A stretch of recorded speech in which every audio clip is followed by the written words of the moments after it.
Hi, it's me Tina Amir and welcome to my channel. So for today we're gonna have our idiom lesson which is about favoritism. But before I begin, I have to remind you that for this video, I'm just gonna use informal pronunciation. For those of you who not clear yet about pronunciation, please watch my number 53 video which is about confusing pronunciation. Before I begin this lesson, thanks to those of you who recommend me to go to other channels to get more money, but somehow I just couldn't find time. Very sorry about that. It's just not possible because I have other work which I'm keeping to, and if I want to join there, then I have to reduce my time on YouTube. But I don't think I have that much satisfaction even if I earn money there. I put myself in some of your position.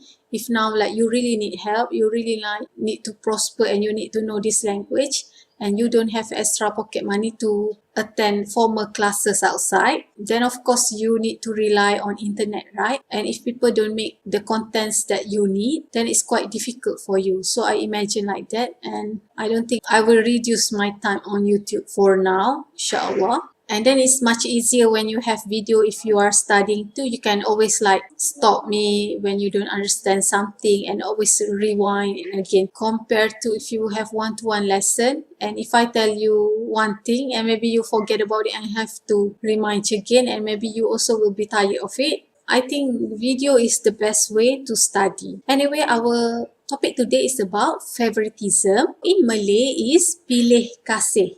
Formal pronunciation is pilih kasih, but nobody say like that. We say pilih kasih. Use informal pronunciation. Or we have the word also which means favoritism, which is pilih bulu. So basically pilih kasih is melebihkan pertimbangan kepada orang yang dikasihi.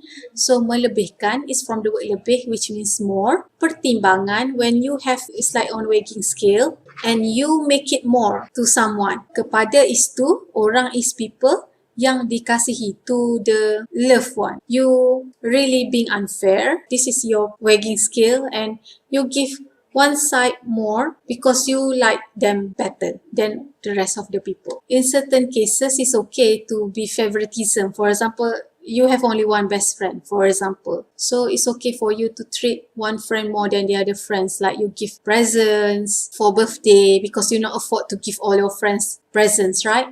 But in case if you have many kids, or not even many, maybe two, and you being favoritism, then it's really not okay because you compare them among each other. Oh, you have students and you compare them. That's really not okay also. Pertimbangan, if you direct translate in Malay, it means like judgment or consideration, something like that. Favoritism, that's about pilih kasih, right? So favoritism is like the practice of giving unfair, preferential treatment to one person or group at the expense of another. So pilih bulu is when you pilih kasih, it's because you are pilih bulu. So pilih bulu is memandang kedudukan, bangsa dan keturunan. So memandang is looking, kedudukan is position, bangsa is race, keturunan is ancestry. So when you have this pilih bulu, you will pilih kasih. Something like that. How you gonna use this favoritism idiom in your conversation? I give example here, conversation between two friends. This one girl, Amina, said to Bibi, Bibi is her friend. So Amina say, this is Malay example for speaking. Pelik, untuk subjek se-Ali, saya selalu dapat B.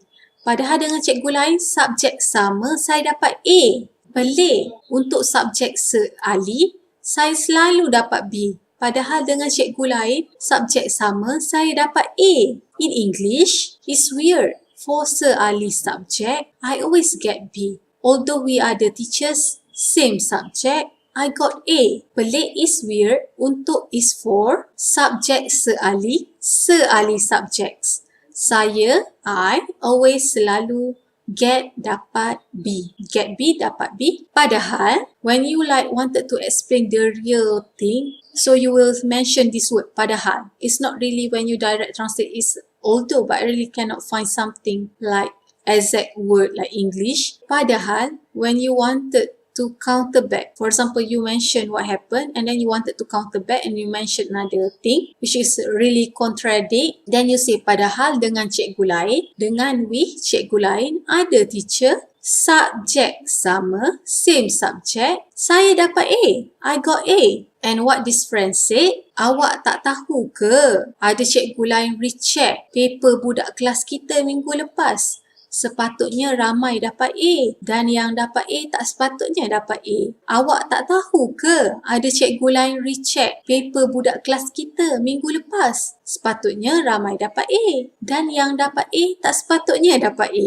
In English, don't you know there's a teacher recheck our class papers last week? Or it's like our papers, same class, right? Our papers last week. Supposedly there's many who should get A and the one who got A shouldn't even get it. Direct translate, awak, you, tak tahu, tak from the word tidak, which means not. Tahu is no. Awak tak tahu, you don't know. When it's like question form, you can also say awak tak tahu, question mark. Or this is our way of speaking. Awak tak tahu ke? Ke here doesn't mean anything. It's just like we asking, awak tak tahu ke? Ada cikgu, there's teacher. Cikgu lain, ada teacher. Recheck here. Check is semak. Recheck semak semula. But it's too long. We normally just say recheck instead of semak semula. Paper is kertas. But sometimes for exam only, we always like to use the word paper. Budak actually means kid. But when you say like students of your same class, you are student also. You say budak kelas kita, our class. Like students of our class, budak kelas kita. That's normally our way of speaking. Minggu lepas, last week. Sepatutnya, supposedly, ramai, many, get A, dapat A dan and yang dapat A, the one that get A, not supposed to get A. Tak sepatutnya dapat A.